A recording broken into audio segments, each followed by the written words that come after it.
bagaimana seharusnya kita menyingkapi jika seorang Muslim mengatakan kita tidak boleh bersangka buruk dengan orang kafir yang meninggal dengan beralasan mungkin mereka meninggal dalam keadaan iman. Walhal semasa orang kafir itu di hujung hayatnya dia memang tidak mengucapkan kalimah syahadah. Soalan dia, kalau seorang tu dia meninggal dalam keadaan kufur, seperti mana orang kafir, kaum musyrikin yang memang tak pernah seumur hidup dia mengucap kalimah syahadah, bahkan secara terang jelas menyatakan kekufuran dia, bahawa dia menganut agama ini, agama itu selain daripada Islam, lalu dia meninggal dunia dalam keadaan macam tu. Apakah bila kita mengatakan bahawa dia telah meninggal dunia dalam keadaan kufur, kita bersangka buruk dengan dia? Jawapannya tidak. Ini bukan bersangka buruk. Apa itu sangka? Sangka ialah mengandaikan sesuatu tanpa bukti dalil. Itu bersangka. Membuat andaian. Yang ini membuat satu kesimpulan tanpa bukti dan tanpa dalil. Yang ini tanpa keterangan yang jelas. Itu andaian. Kita bersangka-sangka. Aku rasa dia mati kafir kot. Kalau tanpa ada bukti, tanpa ada hujah, ya itu andaian. Itu bersangka-sangka. Tetapi dalam persoalan yang kita katakan tadi, orang tu kita memang tahu, kita kenal, dan memang kita tahu dia tidak pernah seumur dia mengucap kalimah syahadah sehingga dia mati dalam keadaan macam tu, kita tidak bersangka buruk di sini.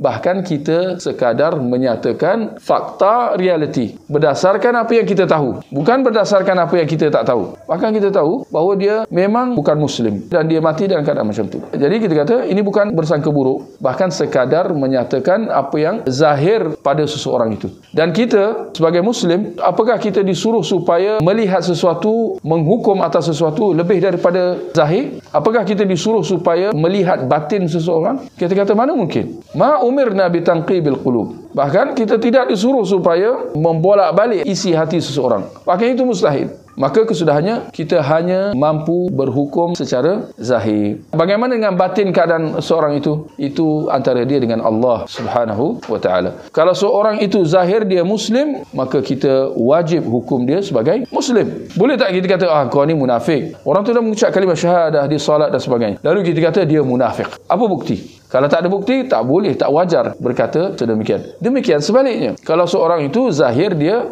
bukan Muslim, maka apa yang kita nak kata pada dia? Tetap kita kata dia Muslim, bersangka baik. Kita kata mana pula? Itu akan rosaklah segala apa aturan ketetapan. Jadi akhirnya kita kata kita hukum secara zahir. Siapa yang menzahirkan keislaman dia, kita hukum dia sebagai Muslim. Siapa yang menzahirkan kekufurannya, kita tiada pilihan kecuali menghukum dia sebagai kafir, bukan Muslim.